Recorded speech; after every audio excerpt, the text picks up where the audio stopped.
우리 하나님의 말씀 함께 보시겠습니다. 오늘은 요한복음 4장입니다. 요한복음 4장 46절에서 54절까지 있는 말씀을 제가 한 절, 여러분들이 한 절, 마지막 54절을 우리 같은 목소리로 봉독하도록 하겠습니다. 예수께서 다시 갈릴리 가나에 이르시니 전에 물로 포도주를 만드신 곳이라. 왕의 신하가 있어 그의 아들이 가버나움에서 병들었더니 그가 예수께서 유대로부터 갈릴리로 오셨다는 것을 듣고 가서 청하되 내려오셔서 내 아들의 병을 고쳐 주소서 하니 그가 거의 죽게 되었음이라. 예수께서 이르시되 너희는 표적과 기사를 보지 못하면 도무지 믿지 아니하리라. 신하가 이르되 주여 내 아이가 죽기 전에 내려오소서. 예수께서 이르시되 가라 내 아들이 살아있다 하시니 그 사람이 예수께서 하신 말씀을 믿고 가더니 내려가는 길에서 그 종들이 오다가 만나서 아이가 살아있다 하거늘 그 낫기 시작한 때를 물은즉 어제 7시에 열기가 떨어졌나이다 하는지라. 그의 아버지가 예수께서 내 아들이 살아있다 말씀하신 그때인 줄 알고 자기와 그 온 집안이 다 믿으니라. 같이 봅니다. 이것은 예수께서 유대에서 갈릴리로 오신 후에 행하신 두 번째 표적이니라. 아멘, 아멘. 이제 2월도 오늘이 마지막 날입니다.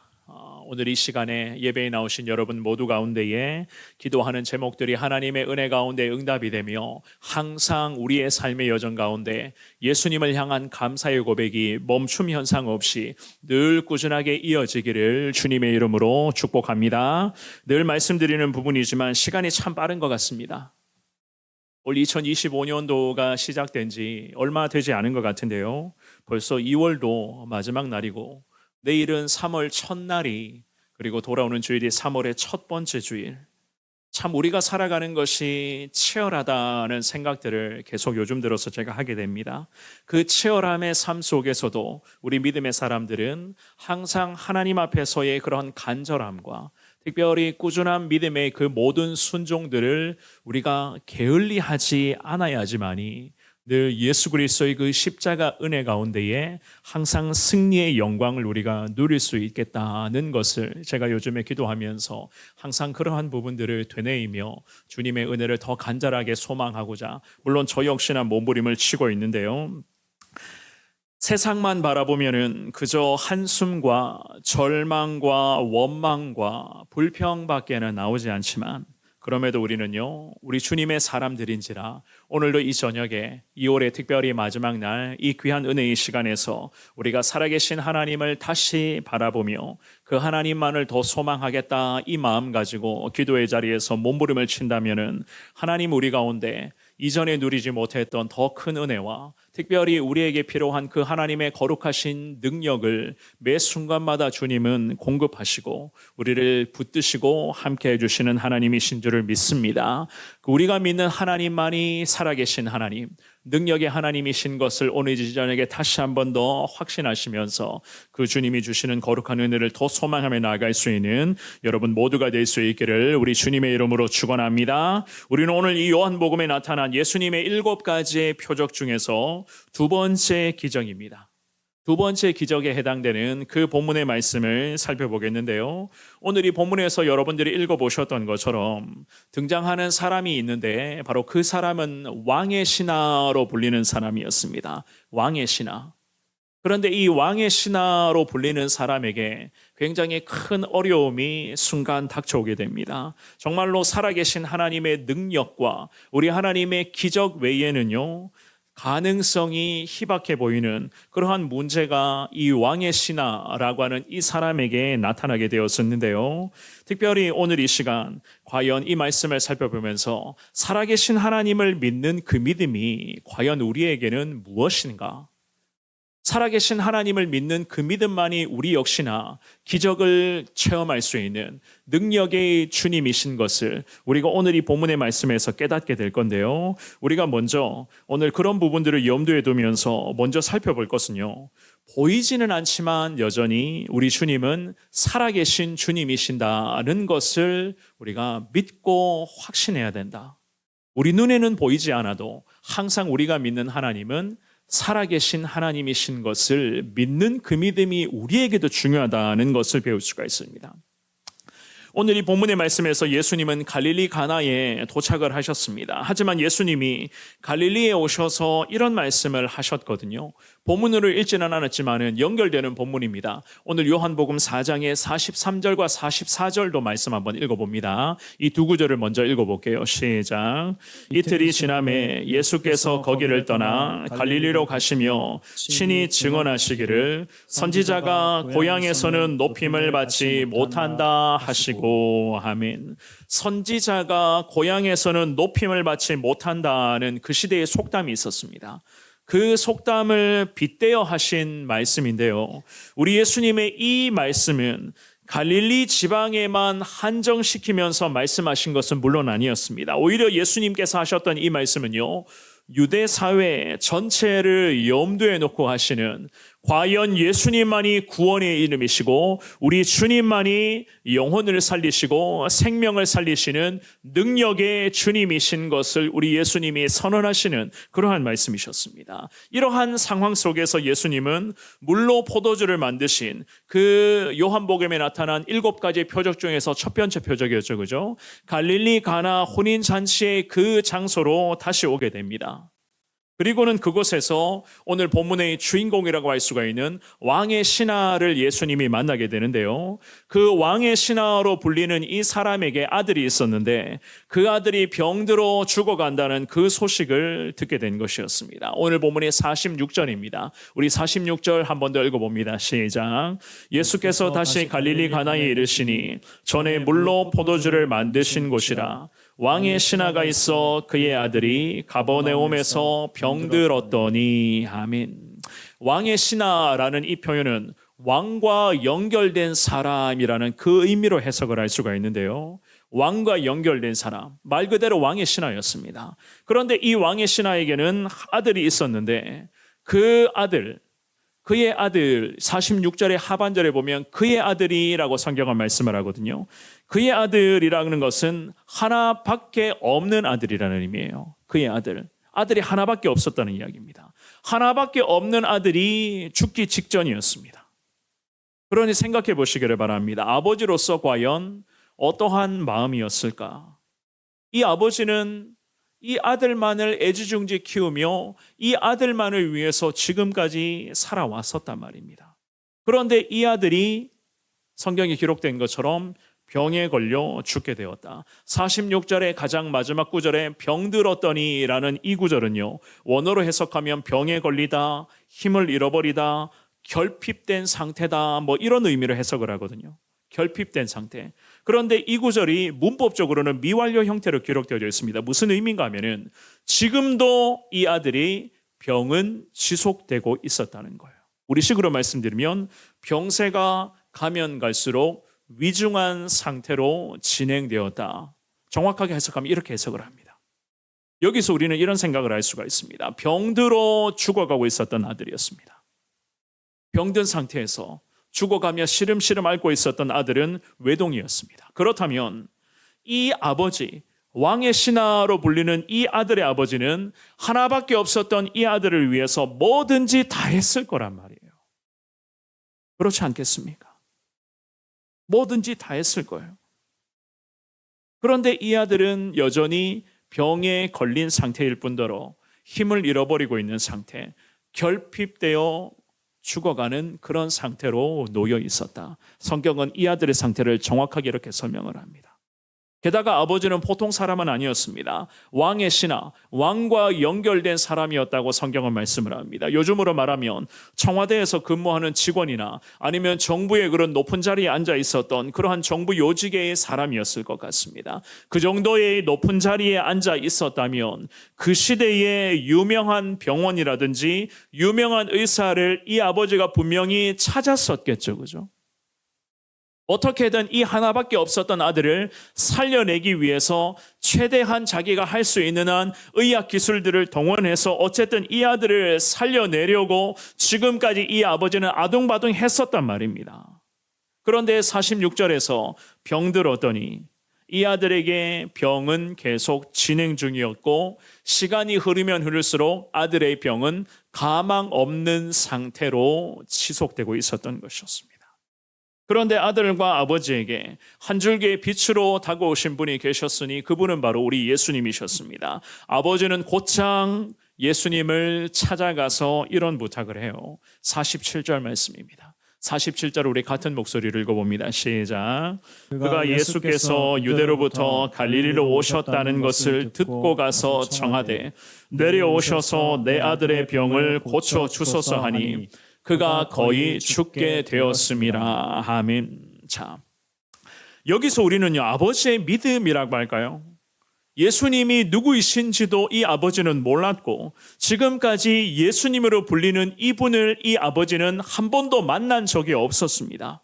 그런데 제가 좀 전에 말씀드렸던 것처럼 우리 예수님이 요한복음에서 7가지의 표적과 기사를 행하셨는데 첫 번째 기적이 갈릴리 가나에서의 혼인잔치에서 물로 포도주를 만드신 그 기적이었잖아요. 그 기적이 일으켰던 장소가 갈릴리 가나였거든요. 그리고 나서 시간이 흘러서 다시 우리 예수님이 이 갈릴리로 오셨는데 두 번째 기적을 주님이 행하시는데 이 왕의 시다의 아들을 살리신 이 기적을 행하시는 그 사건이 바로 두 번째 기적입니다.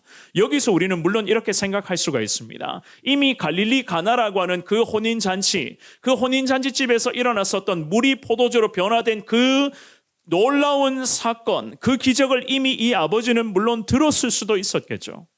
성경에 구체적으로 명시되어 있지 않았지만은 우리는 물론 이런 생각을 할 수 있습니다만은 정확하게 말씀드리면 이 아버지는 예수님을 한 번도 만난 적이 없었어요. 누구이신지도 몰랐지만은 예수라고 불리는 사람이 있었다는 것은 이미 그 동네에 소문으로 있었기 때문에 알고는 있었다는 겁니다. 오늘 본문의 47절에서 말씀하는 것처럼 그가 예수께서 유대로부터 갈릴리로 오셨다는 것을 들었다는 거예요.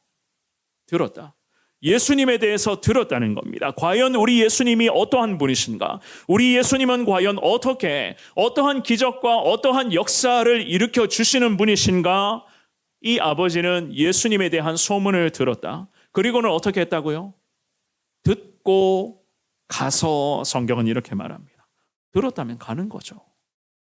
예수님에 대해서 들었다면 바로 움직여야 되는 거죠. 그죠? 듣고 마는 수준이 아니라 들었다면 바로 움직였습니다. 곧장 달려갔어요. 그리고는 부탁합니다. 아들의 병을 고쳐달라고. 거의 죽음 직전에 놓여 있습니다. 라는 이러한 부탁을 합니다. 47절 말씀에서 중반부에 듣고 가서 청하되 이 아버지가 아들을 살려내기 위한 순종의 과정이 듣고 가서 청하였다. 아버지의 아들을 향한 이 아들을 살려내야겠다는 그러한 마음과 예수님을 향한 이 아버지의 믿음이라고 할까요?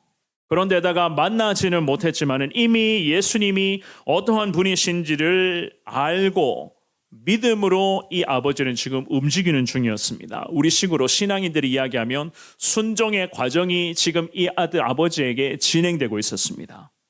거리적으로 이 아버지가 살던 가버나움 지방에서 예수님이 지금 머물고 계시는 갈릴리 가나 지방까지는 정확한 거리가 34km 정도 된다고 해요. 걸어가면은 약 8시간, 9시간 정도 걸리는 그 정도의 거리였습니다. 게다가 당시 시대에는 귀족 출신, 특별히 왕실에서 근무하는 왕의 신하나 그런 왕궁에서 일하는 사람들은요, 예수님이라고 불리는 우리 예수님을 공개적으로 찾아가서 예수님을 만난다거나 예수님을 공개적으로 따라다닌다거나 예수님으로부터 많은 사람이 그런 것처럼 특별히 도움을 청한다는 것은 그 시대에는 거의 드물었습니다.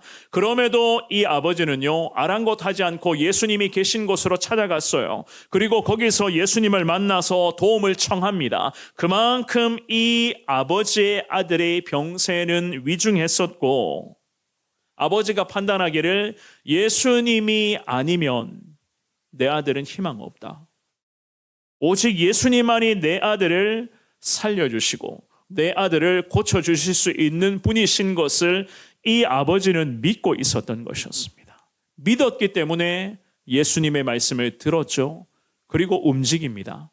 곧장 가서 청했다는 거예요.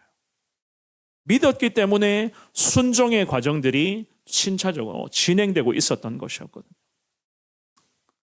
우리 예수님은 이러한 아버지의 믿음, 예수님을 향한 그 믿음을 이미 알고 계셨는지 우리 예수님은요 마지막으로 한 번 더 확인해 보고 싶은 그런 마음으로 이 아버지에게 이런 말씀을 하십니다. 48절 말씀 우리 같은 목소리로 읽어봅니다. 시작. 예수께서 이르시되 너희는 표적과 기사를 보지 못하면 도무지 믿지 아니하리라. 아멘. 표적과 기사. 표적이라는 것은 그리스도의 기적적인 행위에 대한 요한의 독특한 표현이었습니다. 그리고 기사라는 것은 인간이 결코 말로 설명하거나 따라하거나 표현할 수 없을 정도의 놀라운 사실에 대한 표현을 기사라고 하거든요. 그러니까 하나님께서 우리 예수님께서 보여주시는 기적 같은 그 모든 역사를 표적과 기사로 요한이 그렇게 지금 표현을 하고 있었던 거예요. 우리 예수님이 말씀하십니다. 너희 즉 유대인들이나 특별히 유대 사회에서 높은 자리에 앉아 있었던 너희들은 표적과 기사가 아니면 도대체가 나를 믿지 않는다는 그 시대에 있었던 그 높은 자리에 앉아 있었던 그 사람들의 분위기, 그 사람들이 좀 삐뚤어진 태도라고 할까요? 우리 예수님은 분명하게 지적을 하셨습니다. 다시 사신 예수님을 아직까지도 믿지를 못했던 제자도 있었잖아요. 바로 도마라는 제자가 있었지 않습니까? 그 도마라는 제자에게 우리 예수님이 그 도마의 믿음을 보시고는 어떤 말씀을 하셨습니까? 요한복음 20장의 29절 말씀 한번 볼까요? 우리 같은 목소리로 요한복음 20장 29절을 한번 읽어봅니다. 시작. 예수께서 이르시되 너는 나를 본고로 믿느냐? 보지 못하고 믿는 자들은 복되도다 하시니라. 아멘. 도마에게 예수님이 분명히 말씀을 하셨거든요. 왜 본고로 믿으려고 하느냐? 왜 확인하고 믿으려고 하느냐? 왜 이해하고 받아들이려고 하느냐? 이거 잘못됐다는 이야기거든요. 우리 예수님은 분명히 말씀을 하시죠. 보지 못하고도 믿는 자들이 복되다. 복된 믿음을 과연 예수님이 뭐라고 말씀하시는가? 눈에 보이지는 않지만 여전히 우리 주님은 나와 함께 하시는 주님, 오늘 이전에게도 살아계신 주님, 우리의 예배를 기뻐 받으시고 우리가 올려드리는 간절한 기도를 지금도 다 듣고 계시는 능력의 주님이신 것을 내가 믿습니다라고 하는 이 믿음을 일컬어서 예수님은 복된 믿음이라고 말씀을 하시거든요. 그렇다면 이 자리에 나오신 여러분들은 복된 믿음이십니까? 복된 믿음의 삶을 살아가고 계십니까? 고민되는 질문인가요? 뭘 고민하십니까? 갑자기 옆에 사람 막 쳐다보시는 분이 계시는데. 그렇습니다. 우리가 믿는 주님은 살아계신 주님이시고 오늘도 우리는 그 살아계신 주님을 믿는 그 믿음으로서 이 자리에 나오신 줄 믿습니다. 그래서 성경은 우리의 믿음을 일컬어서 복된 믿음이라고 말씀을 하시는 거예요. 왜 본고로 믿으려고 하느냐? 이 말씀은 요즘에 우리에게 적용을 하자면 따지는 거, 이해하자고 하는 거, 계산하는 거, 이것저것 측정해 보는 거, 보여달라, 내게 좀 일러달라, 이렇게 이야기하는 그런 것들이거든요. 이런 믿음은 적어도 이 말씀을 보면 복된 믿음이 아니라는 거예요. 오늘 이 본문에서 왕의 신하는요, 사실 예수님을 믿는 것, 예수님의 존재를 받아들이는 것 자체가 참 어려웠을 거예요. 왜냐하면은 아들, 하나밖에 없었던 이 아들이 멀쩡했다면, 이 아들이 건강했다면 왕실에서 일하는 왕의 신하가 예수님을 믿었을까요? 그렇죠. 믿지 않았겠죠. 왜냐하면 시대적인 문화와 분위기가 특별히 높은 자리에 앉아 있었던 사람이 예수님을 진정한 인생의 구주로 받아들이고 믿는다는 것은 극히 드문 일이었습니다. 만약에 이 왕의 신하가 아들이 아프지 않았다면, 건강한 아들이었고 정상적인 삶을 살 수 있었던 아들이었다면 이 아버지도 어쩌면 예수님을 끝까지 인정하지 않았을 겁니다. 그런데 죽기 직전에 있었던 아들이었습니다. 그런데다가 하나밖에 없었던 아들이었어요. 그랬기 때문에 이 왕의 신하, 특별히 이 아버지가 예수님을 믿게 된 것이 아닌가. 물론 이 또한도 우리는 하나님의 섭리하심의 한 과정인 것을 물론 받아들입니다마는 인생의 낭떠러리의 순간에서 힘든 문제가 연속해서 발생하는 우리 인생의 길목도 물론 마찬가지입니다. 결국 우리를 살려주실 분, 낭떠러리 끝짝에서 우리를 붙잡아 주실 분, 지옥 불구덩이 문턱까지 막 내몰리고 곤두박질 쳤음에도 그럼에도 예수 십자가 능력으로 우리를 다시 그 지옥 불구덩이에서 건져주실 분은 곧 우리 주님 한 분뿐이라는 것을 여러분들이 믿을 수 있기를 주의 이름으로 축원합니다. 그 주님은 살아계신 주님이시요, 오늘 이 저녁에도 우리의 예배를 기뻐받아 주시고 계시는 주님이시요, 우리의 마음속 깊은 곳에서부터 우러나오는 그 간절한 기도의 제목도 이미 다 알고 계시는 능력의 주님이신 것을 여러분들이 믿고 확신하시면서 엉뚱한 곳에서 어려움에 대한 문제의 답을 찾지를 마시고, 보이지는 않지만 여전히 우리와 함께 하시는, 살아 역사하시는 그 예수님만을 더 의지하시며 예수님만을 믿는 그 믿음으로서 나아갈 수 있는 이 저녁에 예배에 나오신 여러분 모두가 되시기를 주님의 이름으로 축원합니다. 두 번째입니다. 확률과 계산을 뛰어넘는 믿음이에요. 확률 그리고 인간의 계산까지를 다 뛰어넘는 그러한 믿음이 있어야 됩니다. 49절 말씀입니다. 한번 볼까요? 49절 읽습니다. 시작. 신하가 이르되 주여 내 아이가 죽기 전에 내려오소서. 아멘. 왕의 신하는 예수님께 다시 간청을 해요. 내 아이가 죽기 전에 내려오소서. 거의 죽기 직전이었습니다. 그런데 내려오소서라고 그렇게 부탁을 하죠. 내려오다라고 하는 이 49절의 단어는요, 물리적으로는 내려가다라고 하는 것을 뜻하는 그러한 표현이지만 신앙적으로 해석할 때의 이 단어의 의미는 왕의 신하가 그만큼 예수님 앞에서 아들을 살려내기 위해서 겸손해진 그 모습과 태도를 지금 설명하는 것이거든요. 아들을 위해서라면 내가 예수님을 위해서 납작 엎드리겠습니다. 예수님 앞에서 완전히 내가 낮아지겠습니다. 물론 아들을 위한 아버지의 마음도 이미 다 알고 계신 우리 예수님이셨죠. 하지만 예수님은요, 아버지가 이렇게까지 간청하면서 그리고 이 아들이 죽게 되었으니 이들 부자의 사정을 딱하게만 여겨주신 것도 물론 아니었습니다. 오히려 우리 예수님은 물론 죽기 직전에 놓여 있었던 이 아들만을 살리려고 했던 것이 1차 목적, 즉 이 아버지에게는 1차 목적이었지만 이 과정에서 이 아버지가 대단한 것은요, 예수님을 향한 그 믿음이 너무너무 빠른 속도로 점점 더 커져가고 있었다는 거예요.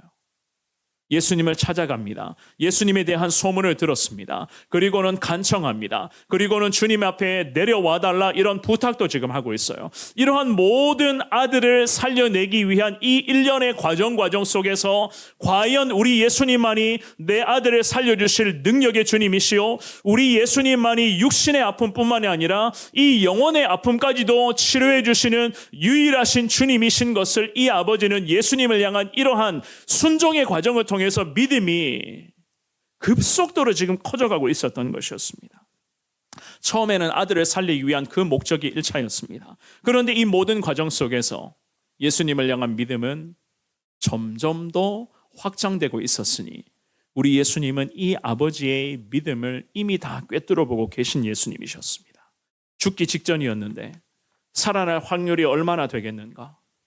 살아날 확률, 아들이 다시 일어날 확률, 고침을 받을 확률을 따진다. 이런 것들 계산하고 따지면서 움직이질 않았습니다. 아버지는 오히려 확률로 따지자면요, 예수님만이 하나뿐인 내 아들을 100% 고쳐주실 수 있는 분이신 것을 믿고 확신하며 지금 움직이고 있었습니다. 당연히 우리 예수님도 알고 계셨겠죠. 아버지의 예수님을 향한 그 믿음이 100%였다는 것을, 99%도 아니라 100%였다는 것을 우리 예수님도 그 모든 과정을 통해서 예수님이 이 아버지의 믿음을 인정하고 계셨습니다. 그래서 예수님이 이런 말씀을 하시는 거예요. 50절입니다. 우리 같은 목소리로 50절 읽어봅니다. 시작. 예수께서 이르시되 가라, 내 아들이 살아있다 하시니 그 사람이 예수께서 하신 말씀을 믿고 가더니. 아멘. 내 아들이 살아있다, 주님이 말씀을 하십니다. 내 아들이 살아있다라고 하는 이 말씀은요, 어떻게 해석을 하냐면 아들이 회복되어 정상적인 활동을 하기 시작했다라는 의미로 해석을 합니다. 문법적으로 해석하면. 그러니까 이 말씀의 진정한 의미를 보면은 우리는요, 아버지의 믿음, 예수님을 향한 이 아버지의 신앙을 인정하신 우리 예수님의 그 마음을 알 수가 있는 거예요. 아들이 살아있다라는 말씀을 하셨거든요. 문법적으로 해석을 해도 아들이 살아서 정상적인 활동을 시작했다는 그 의미로 해석이 하는데 우리 예수님은 이 말씀에서 아버지의 믿음을 이미 인정하고 계셨다는 겁니다. 이 아버지의 믿음을. 왜냐하면은 예수님은 살아날 것이다. 아들이 회복되기 시작할 것이다. 이런 식의 말씀을 하지 않으셨거든요. 내가 살려줄게. 내가 너의 아들 일으켜줄게. 이런 약속의 말씀이 아니었습니다. 오늘 이 본문의 말씀은 약속의 말씀을 선언하는 것보다 그 예수님의 말씀은 현실에서 이미 이루어지고 있었다는 거예요.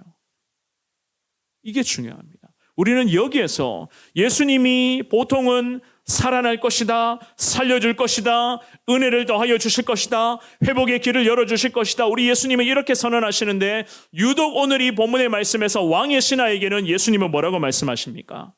너의 아들이 살아있다. 지금도 살아나서 정상적인 활동을 이미 시작했다는 그 말씀을 하시거든요. 지금 살아있다. 정상적으로 활동하고 있다라는 이 말씀의 의미는 왕의 신하, 즉 이 아들의 아버지가 예수님을 만나서 치료의 말씀을 듣고 나서는 집으로 돌아가게 될 것인데 집에 도착해서 아들을 만나게 되는 그 시점까지 우리 예수님이 이미 다 고려해 놓으시면서 예수님의 철저한 기적 같은 역사가 이 아버지의 믿음을 인정하시면서 진행되고 있었던 것이었습니다. 아버지가 집으로 돌아가서 그 아들을 만나게 되겠죠. 예수님으로부터의 말씀을 듣고 곧장 집으로 돌아갈 건 아닙니까? 이 아들을 만나게 될 건데 아들은 이미 살아나서 정상적인 활동을 하고 있을 것까지를 우리 예수님이 다 준비해 놓고 이 아버지의 믿음을 인정하시면서 이 아들을 곧장 살려주셨던 것이었습니다. 그래서 우리 예수님은 아버지에게 말씀을 하십니다. 내 아들이 살아있다. 내 아들은 이미 살아있다. 살아나서 정상적으로 움직이고 있다. 너무너무 훌륭하시고 위대하신 우리 예수님 아니십니까? 살아날 확률이라고 할까요? 은혜를 누릴 확률, 축복받을 수 있는 확률이라고 할까요? 그런 거 계산하지 않았습니다. 이해 득실 따지지 않았습니다. 자존심 내세우지도 않았습니다. 오히려 예수님이 말씀하신 그 예수님의 말씀을 그대로 믿고 따르고 있었던 이 아버지, 왕의 신하를 위해서 그리고 아들을 위해서 우리 예수님은 이렇게까지 완벽하리만큼 기적을 주님이 행하여 주시고 계셨습니다. 51절과 오늘 본문의 52절 말씀 우리 같은 목소리를 읽어봅니다. 시작. 내려가는 길에서 그 종들이 오다가 만나서 아이가 살아있다 하거늘 그 낳기 시작한 때를 물은즉 어제 7시에 열기가 떨어졌나이다 하는지라. 아멘. 왕의 신하는 예수님이 살아있다는 이 말씀을 듣고서는 곧장 집으로 향했습니다. 가는 중에 종들을 만났다 성경은 말씀을 하죠. 주인을 만난 이 종들은요, 아들이 살아있다는 기쁜 소식을 전합니다. 물론 51절 말씀에서도 예수님이 하신 말씀이 이 말씀과 같은 말씀이거든요. 살아있다, 살아있습니다. 정상적인 활동을 이미 시작했습니다 라고 종들이 아버지에게 이렇게 지금 보고를 합니다. 종들로부터 이 소식을 들었던 왕의 신하, 과연 이 아버지의 마음이 어땠을까? 그저 이 아버지는 예수님의 말씀만을 믿고 움직였습니다. 거의 죽음 직전이라고 와서 고쳐달라는 간청을 했었지만은 오히려 우리 예수님은 이 아버지의 믿음의 과정, 순종의 그 과정을 주님이 보신 거예요. 이 아버지가 예수님을 향한 그 믿음은 정말로 순전한 100%의 믿음이었고 의심 하나 없는 믿음이었고 예수님이 아니면 우리 아들 희망 없습니다. 예수님이 우리 아들을 살려주실 유일하신 주님이시고 능력의 주님이신 것을 이 아버지는 믿고 확신하며 예수님을 여기까지 찾아오게 된 것이었습니다. 상황이 바뀐 것도 그렇다고 나아진 것도 아니었습니다. 우리처럼 영상 통화를 한번 하면서 아들의 상태를 어떤지 묻거나 아니면 사진이라도 찍어서 지금 내게 메시지로 좀 전송해 보라 이렇게 할 수 있는 시대도 아니었잖아요. 그저 예수님의 말씀하신 것 외에는요, 달리 이 아버지가 취할 수 있는 방법은 사실 하나도 없었습니다. 하지만 이 아버지가 대단했던 것은요, 그 방법이 최고인 것을 알고 있었던 거예요. 예수님의 말씀이 최고였고 예수님께서 가르쳐 주시는 방법대로만 순종하는 것이 최고의 축복이자 가장 위대한 승리였다는 것을 이 아버지는 누구보다도 확신하며 그 예수님의 말씀에 따라 차근차근 믿음으로 움직이며 주님의 인도하심에 따라 나아가고 있었던 것이었습니다. 아버지가 언제 낫기 시작했느냐 종들에게 묻습니다. 그러자 종들이 어떻게 대답합니까? 51절 말씀에 2절 말씀에서 뭐라고 말씀합니까? 어제 7시에 열기가 떨어졌나이다. 그렇게 대답을 하죠. 유대인들의 계산법에 따르면요 7시, 제7시는 오후 1시 정도를 가리키고 로마식으로 이 시간을 계산하면 오후 7시 정도 되는 그러한 시간이었습니다. 그리고 예수님이 계신 갈릴리 가나에서 이 아들이 있었던 아버지가 있었던 그 집은요 가버나움까지, 이 동네는 제가 좀 전에 말씀드렸던 것처럼 34km 정도, 한 8시간 9시간 정도 계속 걸어가야지만이 당도할 수 있는 정도의 거리였습니다. 또한 왕의 신하와 그의 종들이 마주하면서 집으로 다시 걸어갔을 거예요. 이런저런 상황을 따져보니까 얼마나 시간이 소요되었는가 물론 정확하게는 알 수가 없었지만 유대인들의 계산법에 따라 어림잡아 계산을 하면 왕의 신하가 자기 종들을 길목에서 만났던 시간이 오후 7시에서 약 10시 정도 사이로 추정을 한다거든요. 그런데 유대인들은 해가 지면은 하루가 지났다 하고 생각을 하기 때문에 다음 날이 되었다고 그렇게 받아들입니다. 그래서 종들이 대답하기를 어제 7시부터 열기가 떨어졌습니다. 이런 대답을 했단 말이에요. 이 아버지, 왕의 신하는 이 시간 동안 살아계신 하나님, 함께 하시는 예수님을 찬양하면서 온전히 예수님을 향한 그 믿음과 신앙을 다시 한 번 더 주님 앞에서 결단과 다짐으로 나아갑니다. 아들이 이미 살아났다는 것이 아니라 오히려 살아있다라고 말씀하신 그 예수님의 말씀 자체를 믿었어요. 살아날 것이라고 그저 그냥 희망만 선포하신 예수님의 그 말씀만이 아니라 그 희망에서 이 예수님의 말씀은 곧장 현실로 지금 이루어지고 있었거든요. 이것 자체를 아버지는 믿었다는 거예요. 게다가 종들로부터 이미 살아있다는 소식도 다시 듣게 되었습니다. 그러니 왕의 신하, 특별히 이 아버지의 마음은 예수님을 향한 찬송과 감사와 기쁨의 고백을 주체할 수가 없었던 것이었습니다. 그래서 성경은 말씀합니다. 53절 말씀, 우리 같은 목소리로 53절 읽어봅니다. 시작. 그의 아버지가 예수께서 내 아들이 살아있다 말씀하신 그때인 줄 알고 자기와 그 온 집안이 다 믿으니라. 아멘. 아들이 낳은 것에 대한 왕의 신하 아버지가 종들에게 자세히 물어보니까, 확인해 보니까 다 맞아요. 예수님이 이미 자신에게 하신 그 모든 말씀들이 전부 다 맞는 말씀입니다. 딱딱 떨어지는 그런 말씀이었어요.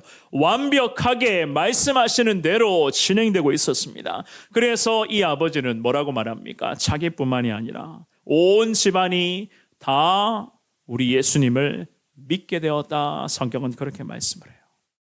아니 사실 예수님을 믿을 수밖에 없었던 그런 상황이었겠죠. 그러지 않습니까? 오늘 이 본문의 말씀에서 왕의 신하라고 불리는 이 아버지는 그 시대의 똑똑한 사람이었습니다. 왕실에서 일하는 사람이었어요. 그런데 이 아버지는 예수님 앞에서 절대로 머리 굴리지 않았습니다. 이것저것 따지거나 계산하거나 묻지 않았습니다.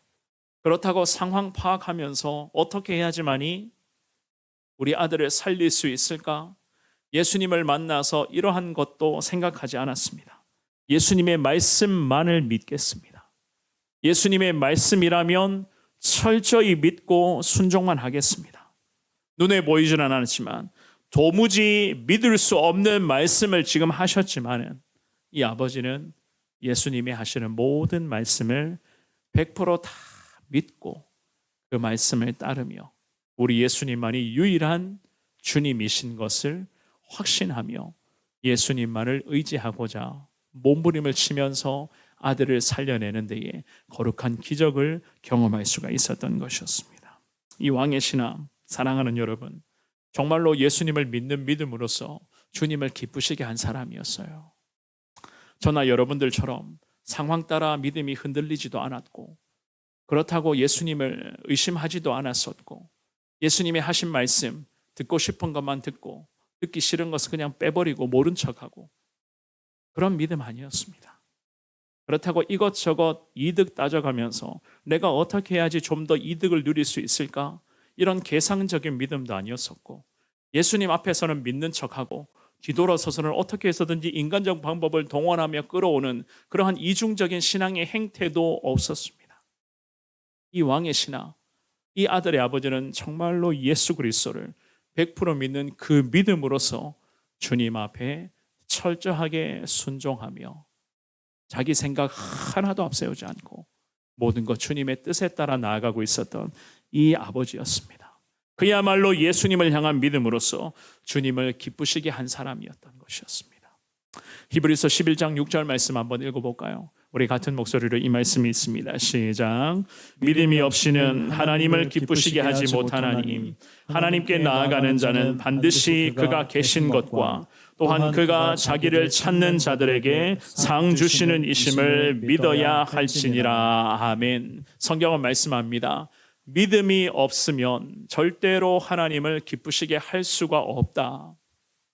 믿음이 없으면, 여기서 믿음이 없다는 것은 그래도 단 1%, 단 10%의 믿음은 있잖아요. 우리가 이렇게 따지는 게 아니거든요. 1%든 10%든 50%든 70%든 90%든 간에 100%의 믿음이 아니고서는 하나님을 기쁘시게 할 수가 없다는 그런 말씀이에요. 하나님을 기쁘시게 할 수가 없다. 그러면서 성경은 우리에게 말씀합니다. 하나님께 나아가고자 하는 자들은 반드시 하나님이 지금도 나와 함께 하시는 것을 믿는가? 오늘도 이 기도의 자리에서 이거를 내 스스로에게 이 말씀 붙잡고 질문해 보라는 거예요. 오늘도 이 저녁에 나와 함께 하시는 분이신 것을 내가 믿고 있는가?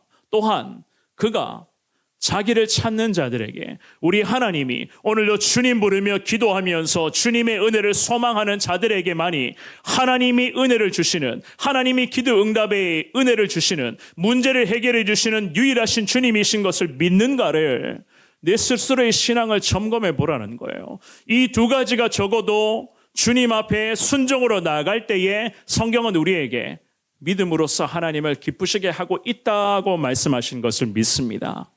이러한 믿음의 사람들로 살아갈 수 있는 우리 성원의 모든 성도님들 될 수 있기를 주님의 이름으로 축원합니다. 말씀 정리하겠습니다. 우리 주님은 늘 함께 하시는 분, 항상 살아계신 주님이신 것을 늘 믿고 확신할 수 있는 여러분들의 은혜로운 삶이 될 수 있기를 축복합니다. 사실 그분은요, 우리 주님은 지금도 우리 눈에는 보이지 않아요. 보이지 않습니다. 하지만 우리 안에 거하시는 주님이시고 지금도 우리와 함께 하시는 주님이시고 저나 여러분들의 마음속 깊은 곳에 어떠한 생각을 하고 어떠한 마음의 상태인지를 우리 주님은 이미 다 꿰뚫어 보시는 능력의 주님이신 것을 믿습니다. 사랑하는 성도 여러분, 주님의 이름으로 부탁의 말씀을 드립니다. 믿음 생활하면서 계산하지 마시고 이것저것 주님 앞에서 자꾸만 따져보면서 순종할 말씀만 순종하시고 이 말씀을 부담스럽다면 이 말씀을 빼버리시는 그냥 이런 식의 신앙이 아니라 예수님의 말씀이라면 오늘 본문의 왕의 신하처럼 모든 것 예수님의 말씀이라면 순종하겠습니다. 이러한 신앙으로 나아갈 수 있기를 축원합니다. 순종이 제사보다 낫다고 성경은 말씀하죠. 그렇습니다. 그 순종, 주님을 향한 그 믿음이 오늘도 하나님을 기쁘시게 해드리는 믿음의 순종이 될 것이고, 그 믿음과 순종을 통해서 우리 하나님께서는 저와 여러분들에게도 계속 삶의 여정 속에 하나님 기적과 놀라운 은혜로 우리를 인도하여 주실 것을 믿습니다. 그것을 확신하시면서 늘 하나님을 기쁘시게 하는 믿음의 사람으로 살아가시는 우리 성원의 모든 성도님들 되시기를 주님의 이름으로 축원합니다.